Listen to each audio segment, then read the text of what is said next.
So, welcome to today's session on Academy, and today's topic is negotiation skills. Well, we are going to do a little bit of in-depth soul searching kind of a stuff today. Well, in the last session, which was a couple of days back, we had spoken about the basics of negotiations. How do we negotiate, and few of the concepts is what we discussed. Let's touch upon the recap, and then we are going to go ahead and learn few more techniques. What are all the different techniques that people use in order to negotiate? And it's going to help us in two ways. One, for us to understand how to negotiate better. Number two, how can we understand what the other person is doing, and accordingly we can also change our negotiation style based on the way they are negotiating. So that is the advantage with today's session. So firstly, introduction. I'm Nitin Prabhakar. I have always been giving introduction in my previous session, so I guess the ones who have seen my previous session know a little bit about me. But for the ones who have not seen my sessions in the past, a quick introduction. I basically come from the human resources background, and for the last 2 years, I have been doing training on soft skills, behavioral skills, leadership skills. So I am associated with Unacademy, and I train the students on the behavioral skills, the soft skills. So that is what I do, and please do subscribe to Unacademy Plus program. The reason why I'm saying this is because what we're seeing today is going to be a snippet, a glimpse of the overall topic. And if you want to know in depth about any of these topics, you should come to the Plus program, subscribe there, so that you will get to know a lot more in-depth knowledge. Some of the programs that we have done here is on communication, interpersonal skills, how do you attend interviews, negotiation skills, EQ, so on and so forth. Now all of these, when we come on to the Plus program, you will get an in-depth knowledge on all of these courses. So I would urge each one of you, sorry about that, I would urge each one of you to be a part of this Plus program. And when you do that, there's one good news that I would want to share with you. You are eligible for a 10% discount provided you use any of the educators' referral code, or you can use even my referral code, which is down below, which is NITINPKR-4915. Alright, with that, let's do a quick recap. What we said in the last session was there are different styles of negotiation. So if you look to the left side, the vertical axis talks about being assertive in our communication. As we go higher, the assertiveness is higher. As we come down, the assertiveness is lower. What is assertiveness? I have something in my mind and I would want to tell it out. That is being assertive. On the horizontal axis, you see when we move to the right, we cooperate with the person whom we are interacting with. As we move to the left, we are uncooperative with the person that we are discussing with. So with this, if you see on the left top corner, so what is the combination here? The combination here is an individual with high assertive behavior and low on cooperativeness. This person is not cooperative, however very assertive by nature, and so this person is going to be a little rude, a little brash. He would be very competitive by nature. He or she would say, I want this deal to be done hook or crook, and this is the price that I'm going to pay. I don't care. So this person is not going to budge, because this person is not cooperative to the other person. This person is not willing to negotiate. This person's attitude is my way or the highway. So it is for it's extremely going to be very difficult for us to negotiate with somebody with competing negotiation skills. The second one that we spoke about is collaborating. Collaborating is somebody who has high assertiveness and high cooperativeness. So ideally, this person would not hide anything, would say what needs to be told, and also is very cooperative by nature. So they would look at a win-win situation. They would look at what is beneficial for you and what is beneficial for me, and thereby it is going to be a win-win conversation that would happen here. The next one is avoiding conversation. Avoiding is where the individual would not say what they want to say, and they would also not be cooperative. Ideally, when there's a conversation that's happening, if they are unhappy, they will not even discuss, they will walk away. When they walk away, what's happening? They are non-assertive, and also they are uncooperative. The fourth one is accommodating. Accommodating style is where they don't really say anything and they're very cooperative. So if you would want something, then I would give it to you, not a problem, because I desperately need to sell a particular plot of mine, and you're the you're willing to buy it. Let's assume that that is under litigation, and you have asked me for a negotiated price, and I'll say, okay, please go ahead and take it. So what's happening? I'm non-assertive and I'm very cooperative. The last but not the least is compromising. Compromising is where you give some, I give some. We'll come to the mid part. So it can be win-win and lose-lose situation, because we are losing, both of us are losing some part of it, and both of us are winning some part of it. Compromising. So it has a little bit of mid part assertiveness and mid part cooperativeness. So which is what we spoke about in the last session. And to the left one talks about the results, the right one, or below one talks about the relationship. Okay, now coming to the negotiation tactics. Many negotiation tactics exist. Below a few commonly used tactics. Well, I'm going to quickly talk about auction, brinksmanship, bogey, chicken. Sounds interesting, right? Difference in depth, deadline, flinch, all of it seems very new to us, but we would have seen most of these, but we don't know a name for it. Now we can associate a name to each one of these. Flinch, good guy, bad guy. You must have also heard it as good cop, bad cop.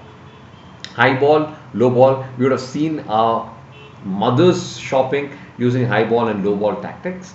The nibble and snow job. So we are going to cover these techniques today. So like I said, the advantage out here is, one, we will be understanding what are all the different tactics that we can use when we negotiate. What is the ideal tactic that we can use while we're negotiating?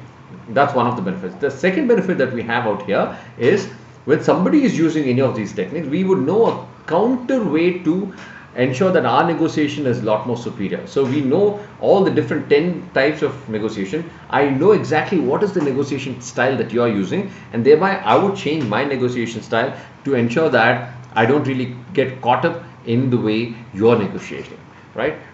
Moving on,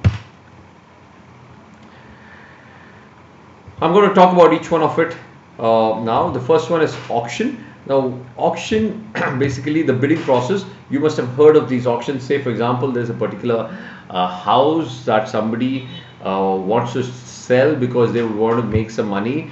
They have taken a loan and they are unable to repay the loan, and thereby they are auctioning the house. So what happens in an auction is, the bidding process is designated to create competition. There are roughly around, say, 20 people who are auctioning. When multiple parties want the same thing, pit them against one another. So let's say I would want to sell this house at 1 crore.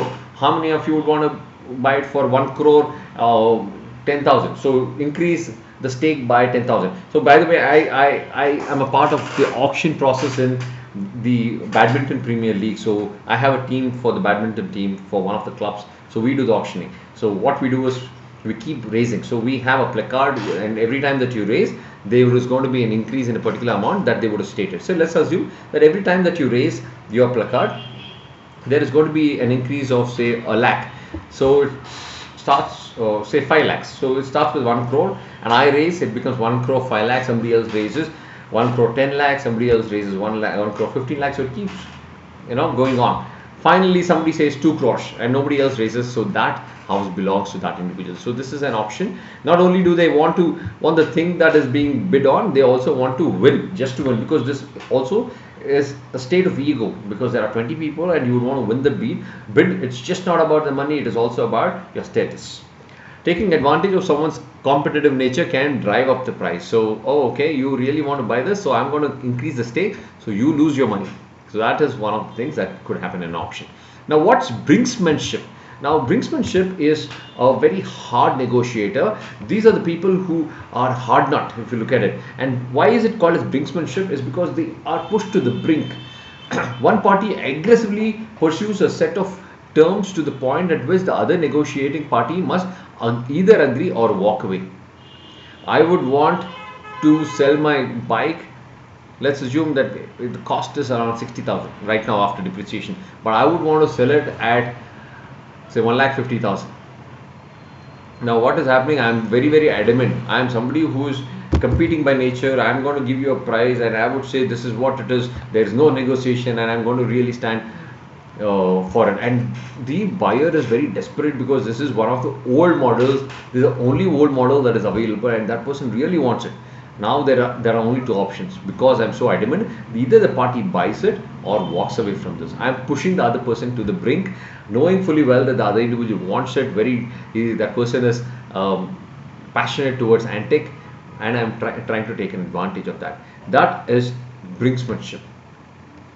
Successful brinksmanship convinces the other party they have no choice but to accept the offer, and there is no acceptable alternative to the proposed agreement, right? So a brinksman, it's either win or lose. If the other person buys it, then that brinksman wins it. The other person loses it because they will have to go for a really mere negotiated price.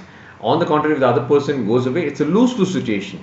For the brinksman is going to be at a loss, and the buyer is going to be at a loss. Predominantly, the buyer in such situation is going to be a loss in both the cases.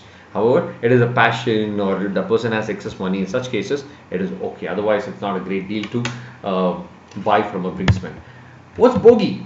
Negotiators use the bogey tactic to pretend that an issue of little or no importance to him or her is very important. Say, for example, I keep giving you this example of my bike because I sold this bike recently, and there was a small scratch. The moment the buyer saw the scratch, oh my god, there's a scratch on the bike. This is too deep for me to get it done. It's too expensive.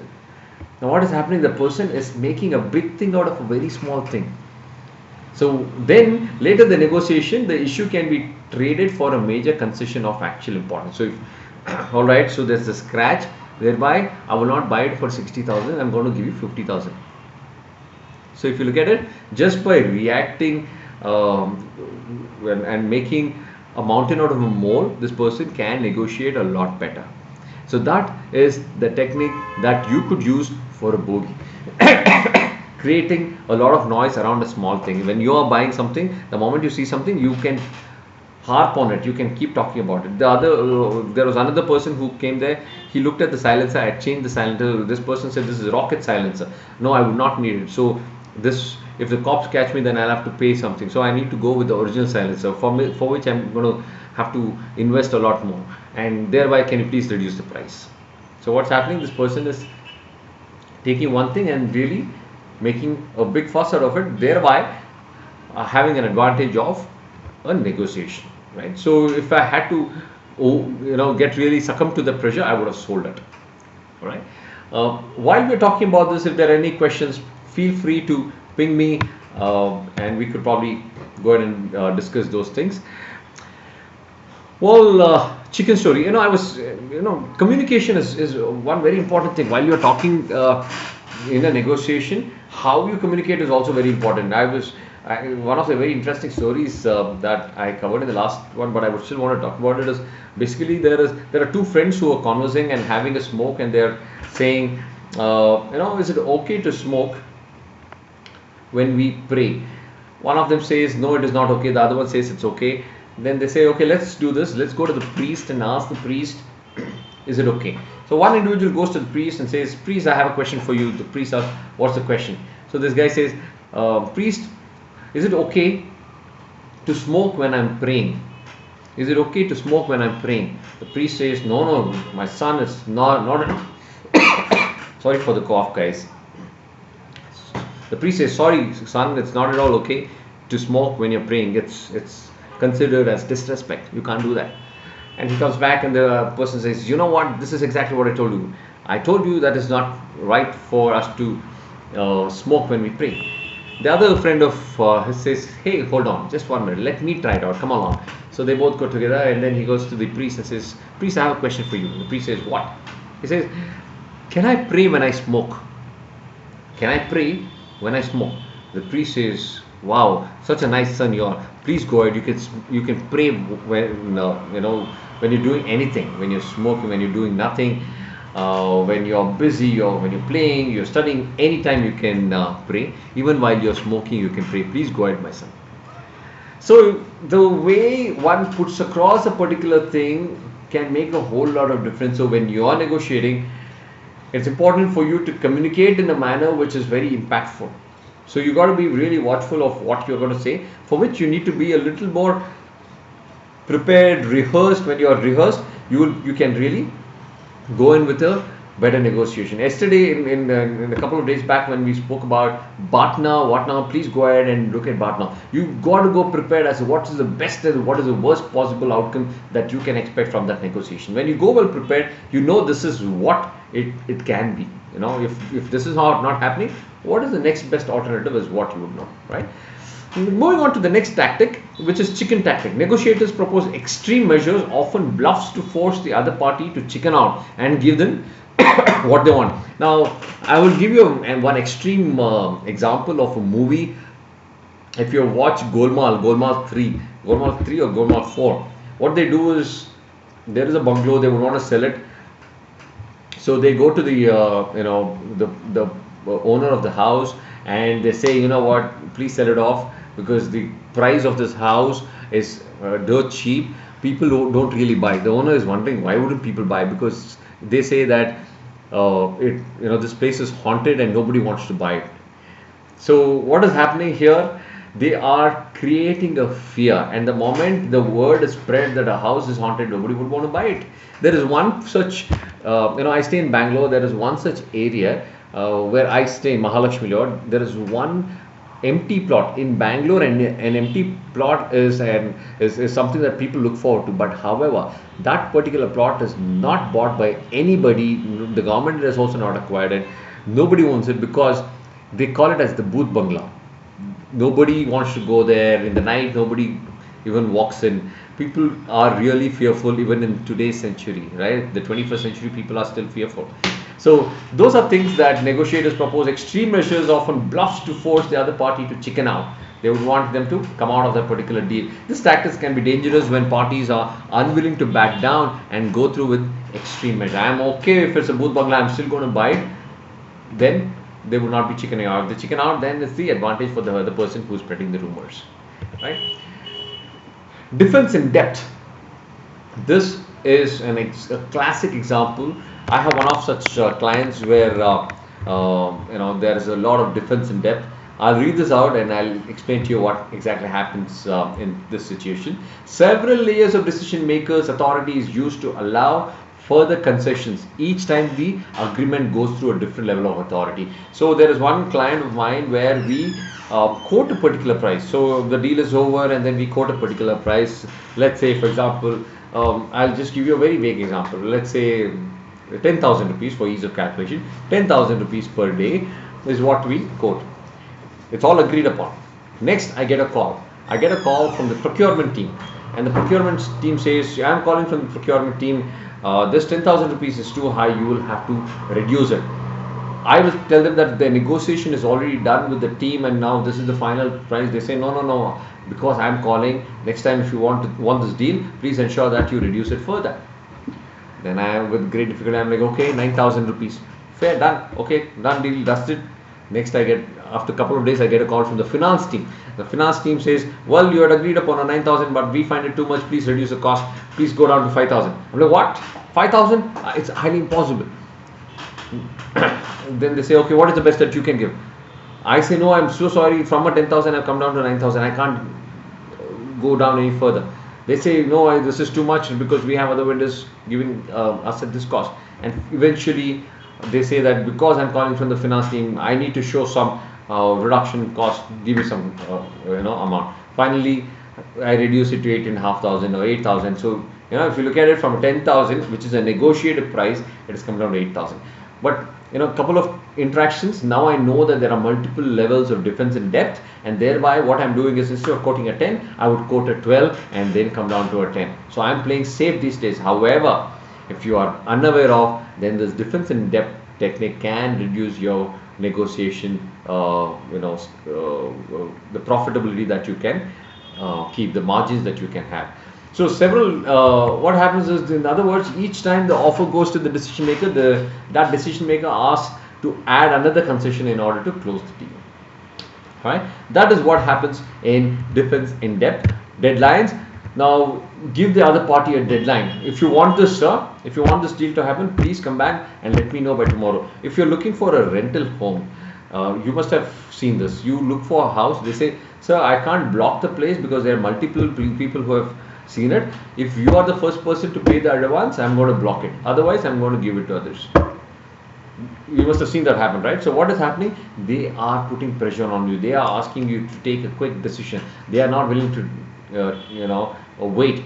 For all you know, there are no other parties who have seen it, but they are trying to put you under a spot. They are trying to make you take a quick decision. This method uses time to apply pressure to other party. Deadlines given can be actual or artificial. If you are trying to book a marriage hall or any of the party hall, that's exactly what they say. So sorry, sir, I can't take a block. I can't block it.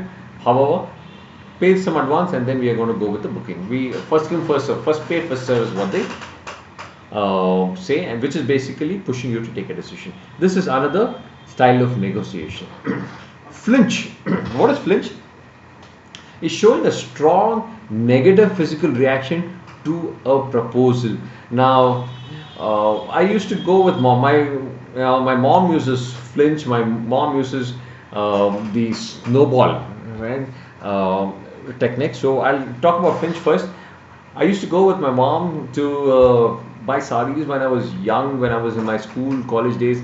There's a place called as Chickpet. We used to go to Chickpet, and the moment mom asks what's the price of the saree, let's say that the shopkeeper says 1,000. My mom's first reaction is 1,000. So she had an animated look all the time when she liked a particular thing, and when she asked for the price, she always had an animated look. So flinching is showing a strong negative physical reaction to a proposal. Common examples of flinching are gasping for a or a visible expression of surprise or shock. Right? Those are all expressions which are animated, and the flinch can be done consciously or unconsciously. Now, if you deliberately do it, then you know the negotiation technique, and then you are trying to get the deal. You are trying to be extremely smart and get this particular deal. The flinch signals to the opposite party that you think the offer or proposal is absurd. It's absolutely I, and that's why the other party, please lower down, is what you are trying to say with that immediate body language, with that expression that you're giving. You're asking the other person to reduce the cost, and the initial expression that you're giving, the other person will also understand that this person will not be wanting to take it at this cost. This person will definitely want to come down. I'm sure if you're gone with your, because mothers are lovely negotiators. I am saying most mothers are lovely negotiators. So if you've gone out with for a shopping with them, you would have seen such expressions, them flinching. These are things that they may not have learned in their MBAs. They may not have done their MBAs and learned it, but this is a part of human behavior that they would have learned. They would have learned it from their parents. So this is age-old technique that people use in order to negotiate further and strongly. Seeing the physical reaction is more believable than hearing someone saying I'm shocked. If you say it's 1,000, if I say I'm shocked to know that it's 1,000, then if I say oh my god. So body expressions is something which is physical by nature, and they would feel it a lot more stronger than me saying it out. Good guy, bad guy. Good cop, bad cop. Similarly, good guy, bad guy. So there, two people go in, and then one person is the good guy, the other person is the bad guy. What happens? The good guy or the bad guy approach is typically used in team negotiations, where one member of the team makes extreme or unreasonable demands and the other offers a more rational approach. This tactic is named after a police interrogation technique often portrayed in the media. The good guy will appear more reasonable and understanding, and therefore easier to work with. In essence, it is using the law of relativity to attract cooperation. The good guy will appear more agreeable relative to the bad guy. So let me try and give you this example. You go in to buy a pair of shoes into a shop which is non-branded, so basically you can negotiate and stuff like that. So you and your friend go, and that person says it's 7,000. Firstly, both you and your friend flinch. 7,000. Alright, so what is happening? Your bad guy, which is your friend, would say, no way am I going to give more than 2000 for this. Are you willing to give 2000? Now what is happening? It's a huge difference in margin. The shopkeeper will say, I'm so sorry. Now what happens? The good guy will say, the shopkeeper will say, no way sir, this is 7000, the best that I can give you is 6000. Now the bad guy will walk off. The good guy will say, hey, you know what, I really liked it, my friend really liked it, please give us a better deal. What is the best deal that you can give? Let me know, I'll go and discuss with him and I'll come back to you. Give me the last deal. Then this person will say, okay, I can give you the best deal for 5. What has happened? From 7 it's come down to a 5, right? And this person is asking for a 2, and 2 is again a snowball. It is way below, and the good guy will go out, have a negotiation with the bad guy, get the bad guy again, and the bad guy will say, no way am I going to give anything more than a 2. Now that you're come down to 5, the best that I can give you is 3, nothing more than a 3. And this person will say, no sir, 5, nothing more than a 5. The bad guy says, thank you so much, and then will walk off. The good guy is the one who's going to say, sir, please, he has really liked it, please try and reduce it further. So that is when the negotiation happens, and then it can probably come down to a 4, which is the mid part, and then a deal gets signed off. What was at a 7, this person is buying at a 4, and because of the technique, which is the good guy and the bad guy technique. I hope it makes sense. I hope it's clear. These examples are giving you an example, is giving you a better clarification as to how you can use these techniques for your negotiation.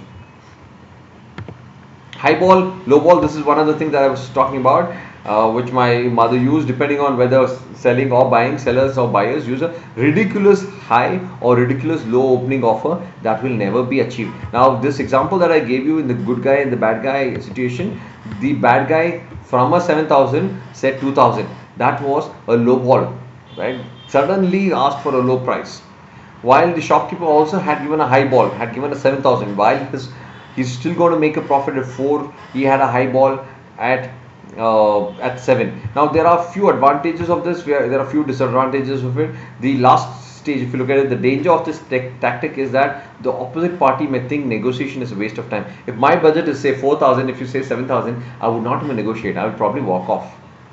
So if you had, instead of that, if you told 4.5, then I would probably negotiate and buy it at 4. So that is a disadvantage if it's a high ball. The theory is that the extreme offer will cause the other party to reevaluate his or her own opening offer and move closer to the resistance point. Another advantage is that the person given the extreme demand appears more flexible. Now, if the person has come down from a 7 to a 5, seems like the person is more flexible. So a buyer will say, this person is flexible, so even let me also be flexible, let me move from a 2 to 4. If the buyer does not have a margin and says 4000 non-negotiable, then the buyer will say, this person is so rigid, I don't want to buy it from here. That's also the Indian mentality. We would want to buy at a negotiated price, so we feel that we are buying something at the right price. The nibble, I think we have the last two. Nibbling is asking for proportionally small concession that haven't been discussed previously just before closing the deal. I just sold a property. When I sold the property, all the negotiation, everything was done. There was no major negotiations that happened. Just before signing the deal, they said, sir, I have to pay you 35,000 rupees. Is that okay if I reduce that in the check? I'm like, we did not negotiate this. So almost in the a verge of the signing of the deal, if you can give us some concession. So I gave it or not is something that I don't want to discuss. But if you look at it, it's a time when you are signing the deal. If the deal gets cancelled, broken off, then you need to redo the entire thing, which is go with the broker, look for another party, and make the sale deed. It's a long process of selling a particular property, right? And in this case, just before selling the property, this person asked me for a discount. He wanted to write the check, and he said, I'm going to give you a check which is less by 35,000 rupees. Yeah? So that's nibble. This method takes advantage of the other party's desire to close by adding just one more thing. I'm just talking about money. Negotiation could be money, or it could be anything, right? If there's any, for example, I'm a trainer. So if they say, okay, 10,000 rupees for one day, if they say, sir, can you do one thing along with that 10,000 rupees? We are okay for a 10,000 rupees. Can you add one more day? Can you give us one day complete free training session? or can you come for another day and give coaching session for 3 of our employees free of cost. So those are the other ways of negotiating. That's nibble. Snow job. Snow job is negotiators overwhelm the other party with so much of information that he has difficult to determine. So I am not a tech savvy guy. So when I sold my bike, they spoke about the BHP, the CC, the silencer, the make, the engine. There's so much of thing that they're talking and telling me about those things, and if I get carried away, what happens is they would have a superior knowledge on the subject, and when the moment they realize that they have a lot of knowledge, they can quote a price. They say this is good, this is not so good, this is good. Because of the knowledge that they possess, there is a high probability for them to ask me for a better price, right? So snowball is giving too much information. Negotiators may also use technical language or jargon to mask a simple answer to question asked by a non-expert, which is what happened. I wanted a particular price, but they are talking about jargons. Based on the jargon, they are asking for a lesser price. So if I was smart, I said, look, I am not interested in all of these. This is my price. Would you be interested or not? If I were to get carried away, I would say, oh, is it, this is not working, is it, oh, that is not right, is it? Then I would probably sell it at a very lower cost. So that is slow ball. Now what, again, I would want to tell you, these are techniques that's not just going to help you now, it's going to help you for the rest of your life, because negotiation, you like it or not, in your life, you would want to negotiate. There will be times that you are going to negotiate. This particular module will help you understand what are the different tactics, what are the different tactics that you can use, and the moment somebody is using a particular tactic, you will know this is what it is, and you will be cautious and you will negotiate better. If you would want to know a lot more about negotiation style, communication styles, other soft skill topics, please join our Plus program. It's just not the soft skills, there are a lot of hard skill programs. The moment you take your subscription, you have access to varieties of topics. So be a part of that program and use my subscription referral code, which is Nitin PKR-4915, and the good news is you will also be eligible for a 10% off. Right? Hoping to seeing you on the Plus program. Thank you so much for watching this video. If you have benefited from this video, please put a thumbs up, follow me on the channel, and leave your comments down below. Right? Thank you so much, and Nitin signing out. Have a lovely rest of the day. Thank you.